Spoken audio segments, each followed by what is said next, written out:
Hello everyone. এই ভিডিওটা upload করার পর আমার খুবই মন খারাপ লাগতেছে, কারণ আমি এইটার টিউটোরিয়াল প্রথম থেকে একদম শেষ পর্যন্ত নিয়েছিলাম, কিন্তু ফার্স্টের দিকে যে ভিডিওগুলো করে রাখছিলাম সেগুলো আমি ভুলবশত ডিলিট করে ফেলছি। তাই আমার প্রথম যেই কক দিয়ে বানানো এই ফ্রেমটা আমি আপনাদের সাথে শেয়ার করতে পারলাম না। আমি এইটা ককশিট কেটে কেটে এইভাবে একটা শেপ দিয়ে জানালার মতো করে বানিয়ে নিয়েছি। আর আপনারা চাইলে কাঠ দিয়েও বানাইতে পারেন, কিন্তু ককশিট দিয়ে আমার কাছে মনে হয় খুব ইজি হয় বানানো এবং সংগ্রহ করা। তাই আমার কাছে মনে হচ্ছে কাঠের থেকে ককশিটগুলো বেশি ভালো এবং দামেও কম।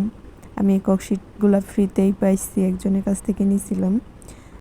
এই তো আমার ডেকোরেশনের ফাইনাল লুক। কেমন লাগছে আপনারা একটু কমেন্ট করে জানাবেন। আমি একদম সিম্পল ওয়েতে এটা ট্রাই করছি, এর আগে কখনো এরকম ওয়াল ডেকোরেটর করি নাই, তাই আমি একটু নার্ভাস ছিলাম যে কেমন হবে জানি না। আর নিচের যেই মেটটা দেখতে পাচ্ছেন সেটাও আমার বানানো, মাত্র অল্প খরচেই আমি এই মেটটা বানিয়ে নিয়েছিলাম, মানে জুট রাগটা বানিয়ে নিয়েছি। আর আমার এই ওয়াল ডেকোরটা কেমন হয়েছে আপনারা কমেন্ট করে জানাবেন।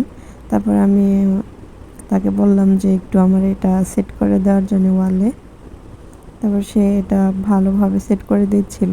আমি অপোজিটে কিন্তু বোথ সাইড টেপ লাগিয়ে নিছি, যাতে এটা ওয়ালে ভালোভাবে ডেকোরেট করা যায়। আর এই যে ফেরি লাইটগুলো একটু লাগাই দিছি, কিন্তু এই ফেরি লাইটের ভিতরে ব্যাটারির চার্জ বেশি ছিল না, তাই অতটা ভালোভাবে বোঝা যাইতেছিল না। আর ফেরি লাইটটা আমি এক সাইড দিয়ে রেখেছি, তাই আলোটা বেশি ফুটেনি।